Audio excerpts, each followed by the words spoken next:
بسم الله الرحمن الرحيم، والصلاة والسلام على رسول الله وعلى آله وصحبه أجمعين. أحييكم أنا الدكتور مازن عون السقة من خلال هذه الإطلالة مع قناة معرفة وأكثر. أهلا وسهلا بكم أينما كنتم وأينما تواجدتم مع لقاء جديد نتكلم به حول السعال أو الكحة. الكحة من الظواهر المرضية للجهاز التنفسي، والتي إذا لازمت الشخص تؤرقه تتعبه ليلا نهارا أثناء العمل، أثناء الحديث مع من يحب، وكذلك بالطبع حتى لو كان في حالة من السكون والتفكير تؤرقه حتى لا تجعله يفكر جيدا، لأن ما بين الحين والآخر تكون هذه الكحة مؤلمة جدا. في بعض الأحيان تتحول هذه الكحة إلى كحة مزمنة، أو بمعنى آخر كحة حساسية أو من تحسس من شيء معين، بحيث أن كلما يشعر برائحة نفاذة كرائحة الدخان على سبيل المثال، أو رائحة العطور أو أي رائحة نفاذة، يبدأ كم من أو السعال الشديد في هذه اللحظة، وطبعا هذا شيء بالطبع غير مريح لهذا الشخص. يا ترى كيف بإمكاننا أن نخرج من هذه الأزمة وهذه الكحة بأسرع وقت ممكن وبأقل التكاليف أيضا وبوصفات جميلة جدا؟ نبدأ بالكحة البسيطة ليست المزمنة أو ليست متزامنة مع الحساسية أو التحسس من أي شيء آخر. هناك العديد من الوصفات نذكر منها التالي. جميل جدا أن نأتي بزيت السمسم، زيت السمسم البلدي، وممكن أن نجده على وجه الطحينة أو على ورقة الخفيفة التي تكون على وجه الحلاوة الطحينية، أو بالإمكان أن نشتريه كزيت طبيعي من عند العطار أو الصيدليات المختلفة.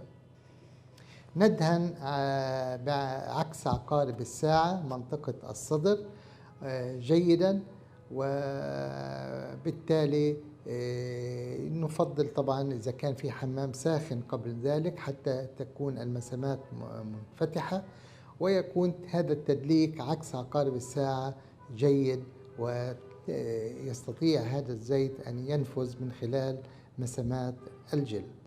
نكرر هذه الوصفة مرتين ثلاثة، خاصة في الفترة المسائية، لا سيما قبل النوم مباشرة، لابد من تدليك في هذا الموضوع. الوصفة الثانية في هذه الكحة هي مشروب عين الجرادة. تعتبر من أقوى الوصفات، تعتبر من أحلى الوصفات وأسرعها.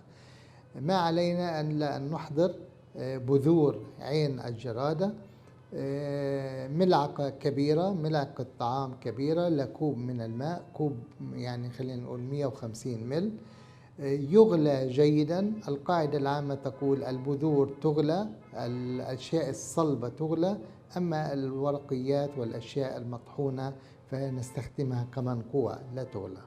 إذن بما أن البذور هي صلبة وبالتالي هي تغلى جيدا ولمدة دقيقتين أو ثلاثة، ومن ثم نشرب هذا المنقوع من مغلي عين الجرادة. سوف نشعر بارتياح، سوف نشعر بسكينة أيضا مخففة للآلام، تهيئنا لنوم بدون مشاكل ودون الصحوة بالسعال وأزمات السعال التي تجعل الإنسان لا يعرف أن ينام جيدا. إذن هي من أسرع الوصفات. أقول أسرع لأنها ممكن في خلال يوم واحد أقضي على هذه السالة، خاصة إذا كانت في بدايتها أو حتى في الأسبوع الأول من حدوثها. إذا نشرب قبل النوم مغلي عين الجرادة.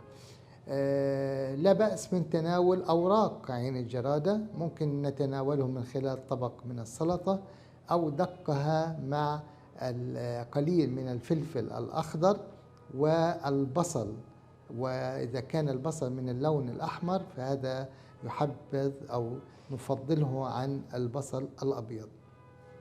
إذن هذه الوصفة جديدة، وهي عين الجرادة أو أوراق عين الجرادة مع قليل من الفلفل الأخضر وحبة أو حبتين من البصل الأحمر أو البصل البنفسجي اللون. ندقهم جيدا ونتناولهم، فيسمح بالتعرق الشديد، يسمح بإزالة السموم وتنقية الجسم من كل السموم الناتجة عن هذا الرشح والسعال وهذه الأزمة. وطبعا بالطبع يجب أن ينام فورا المريض، وسوف يصحو إن شاء الله صباحا وكأن شيئا لم يكن في هذا الموضوع.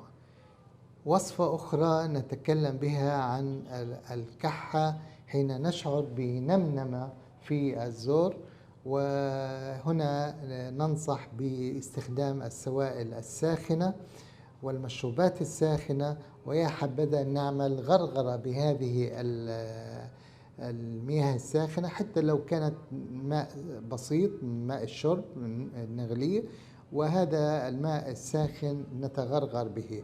ممكن أن نضع فيه قليل من الليمون ونتغرغر به، ولكن لا ننصح بغرغرة بالليمون فقط، لأنه ممكن أن تؤدي إلى إلى زيادة في النمنمة أو زيادة في الالتهاب. إذن قليل من الليمون مع الماء الساخن أو الماء الساخن لوحده من الممكن جدا أن نحصل على نتائج طيبة في هذا السياق. كل هذه الوصفات التي ذكرت هي لما يعرف بالكحة الناشفة، ولكن هناك نوع آخر من الكحة نسميه الكحة الرطبة، حين يكون مصاحب إلى بلغم. وهذا البلغم لا شك كما تعرفون أنه يحمل في طياته البكتيريا أو الفيروسات، وبالتالي يكون له هنا تعامل مختلف عن الوصفات التي ذكرت. على سبيل المثال هنا يعني وصفة عين الجرادة لا تكون 100% ذات جدوى. يجب أن نتخلص أولا من البلغم، وأحسن وصفة للتخلص من البلغم هي وصفة اليانسون. مشروب اليانسون أو مغلي اليانسون رائع جدا في موضوع البلغم والتخلص من البلغم. كذلك مغلي الشومر من الأشياء الجميلة جدا في التخلص من البلغم. هناك نصيحة أيضا جميلة أن نذكرها في موضوع التخلص من البلغم، هي الابتعاد عن البقوليات. في هذه الفترة يجب أن نبتعد عن البقوليات، وأخص بالذكر الفول، الحمص تحديدا، يجب الامتناع عن تناولهم حتى لا يحفز من ظهور بلغم جديد، ونستطيع أن نتخلص من هذا البلغم الموجود. من الوصفات الأخرى الجيدة للبلغم هو الكركم. الكركم رائع جدا، ممكن أن نضع جذور الكركم كما هي، أو ممكن وطبعا نتركها لمدة 24 ساعة كنقيع في ماء دافئ ونتغرغر بها، أو حتى لو شربنا هذا المشروب لا بأس في هذا الموضوع. ممكن أن نضع ملعقة صغيرة في كوب ماء ساخن من الكركم، وكذلك نحصل على نتائج إن شاء الله طيبة. إذن هذه الكحة، هذا هو السعال بشقيه الناشف والرطب. وكما لاحظنا أن هناك وصفات مختلفة للكحة الناشفة والكحة الرطبة. نجد في بعض الأحيان يستخدم الناس التبخيرة أو تلجأ إلى التبخيرة لعلاج الكحة. ليس من الشرط دوما أن تكون التبخيرة هي علاج للكحة.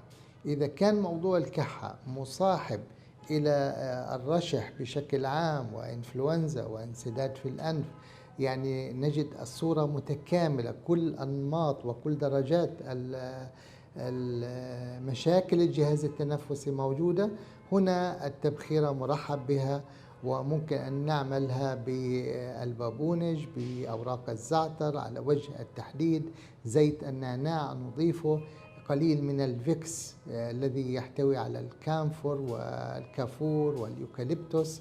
كل هذه الأمور جيدة في التبخيرة. ولكن إذا كانت الكحة فقط هي كحة، هو سعال إما ناشف أو رطب كما ذكرنا، فلا داعي أو لا جدوى من وجود التبخيرة هنا. لكن إن استخدمت كنوع من الوقاية فلا بأس في ذلك، ولكن ليست علاج لموضوع الكحة سواء كانت رطبة أو يابسة. ودوما نتمنى لكم دوام الصحة والعافية، وإن شاء الله نلقاكم عما قريب.